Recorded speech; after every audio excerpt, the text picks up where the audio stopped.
Hi எல்லாருக்கும் வணக்கம். உங்களுள் ஒருவனாகிய நான் ரிப்போர்ட்டர் பிரேம்குமார். இன்னைக்கு நம்ம இந்த வீடியோவில் என்ன பார்க்க போகிறோன்னா,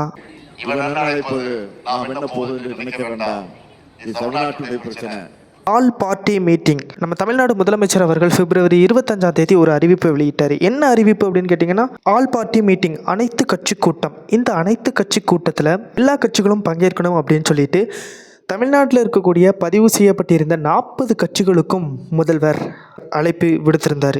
இந்த ஒரு நிலையில் இன்றைக்கும், அதாவது மார்ச் 3ஆம் தேதி அன்னைக்கும் இதை பற்றி நினைவூட்டியிருக்கிறாரு.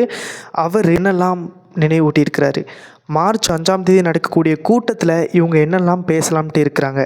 அது மட்டும் இல்லாமல் இந்த ஒரு அழைப்பை எந்த கட்சி தலைவர்கள்லாம் ஏற்றிருக்கிறாங்க, சில கட்சி தலைவர்கள் எங்களால் ஏற்க முடியாதுன்னு சொல்லியிருக்கிறாங்க.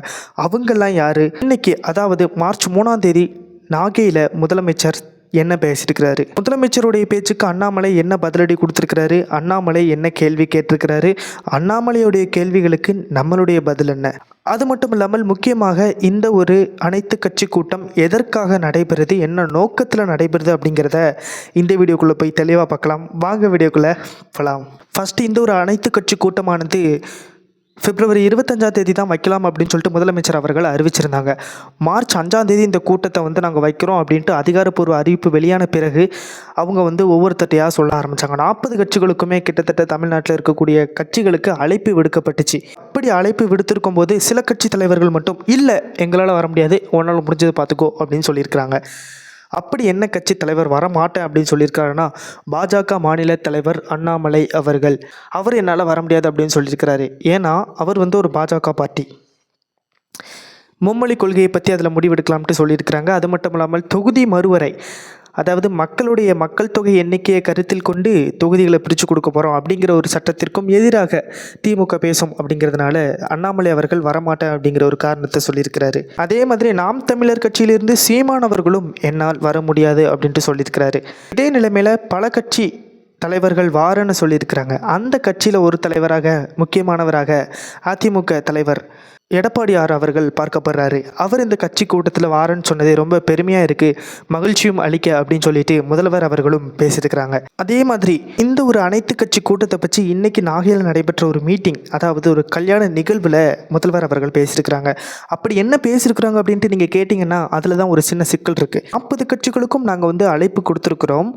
அதில் சில கட்சி தலைவர்கள் இவன் என்ன அழைப்புது, நம்ம என்ன போகுது அப்படின்ட்டு இருக்கிறாங்க. இது என்னுடைய தனிப்பட்ட பிரச்சனையும் திமுகவுக்கும் பாஜகவுக்கும் இருக்கிற பிரச்சனையும் கிடையாது. மொத்த தமிழ்நாட்டோட பிரச்சனை. இதை நம்ம தமிழ்நாட்டு தலைவர்கள் தான் பேசணும். அதனால் எல்லாரும் கண்டிப்பாக வந்தே ஆக வேண்டும்.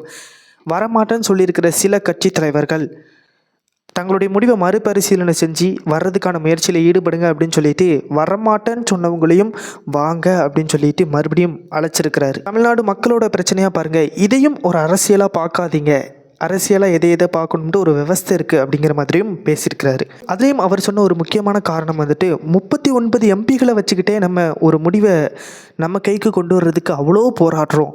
இதில் மக்கள் தொகை வாரியாக பிரித்தா 39 அப்படிங்கிற எண்ணிக்கை 33ஆவோ 30ஆகவோ மாறுவதற்கான வாய்ப்புகள் நிறையா இருக்குது. ஸோ அதெல்லாம் பற்றி போராடணும்னா நம்ம எல்லாரும் ஒன்றா இருந்தால் தான் போராட முடியும் அப்படின்னு சொல்லிட்டு அழைப்பு விடுத்திருக்கிறாரு. அதே மாதிரி நகைச்சுவையாக அவர் இன்னொரு விஷயத்தையும் சொல்லியிருக்கிறாரு. என்னன்னு கேட்டிங்கன்னா, ஃபஸ்ட்டெல்லாம் நான் ஏதாவது கல்யாண வீட்டுக்கு போனால் உடனடியாக குழந்தை பெற்றுக்காதீங்க, கொஞ்ச நாள் கழித்து பெற்றுக்கோங்க அப்படின்ட்டு நான் சொல்லுவேன். ஆனால் இப்போ சொல்கிறது அப்படிலாம் கிடையாது. உடனே குழந்தையை பெற்றுக்கோங்க, அப்படியே நீங்கள் பெற்றுக்கொள்கிற குழந்தைகளுக்கும் அழகான தமிழ் பெயரை சூட்டுங்க அப்படின்ட்டு முதல்வர் அவர்கள் சொல்லியிருக்கிறாங்க.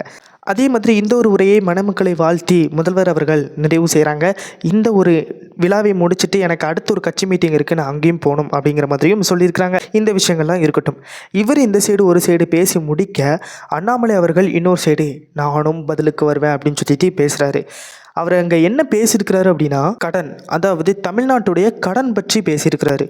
தமிழ்நாட்டுடைய கடன் 2011 1,15,000 கோடியாக, அதே கடன் 2021ஆம் ஆண்டு 4,15,000 கோடியாக இருந்துச்சு.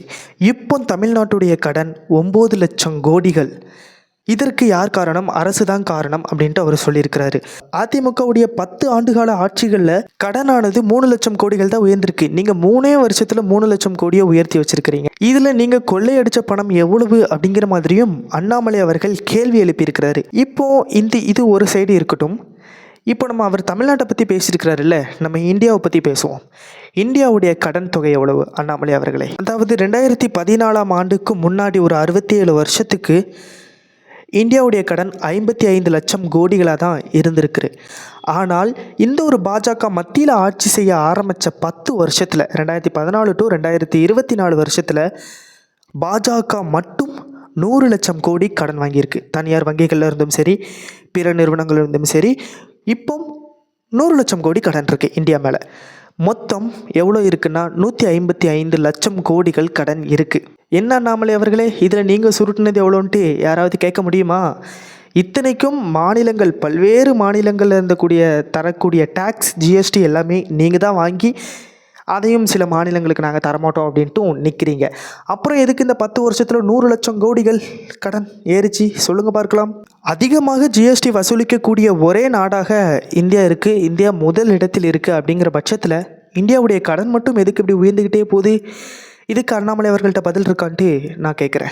சரி, அனைத்து கட்சி கூட்டத்தை பேச வரோன்னு சொல்லிட்டு நம்ம எங்கெங்கேயோ இல்லாமல் போயிட்டுருக்கோம். சரி, ரைட்டு. அண்ணாமலை அவர்கள் சுற்று போட்டாலும் இந்த ஒரு கூட்டத்துக்கு வரமாட்டார் அப்படிங்கிறது நல்லாவே தெரியுது. ஏன்னா பேச போகிற விஷயங்கள்லாம் அவருக்கு எதிராக இருக்குது.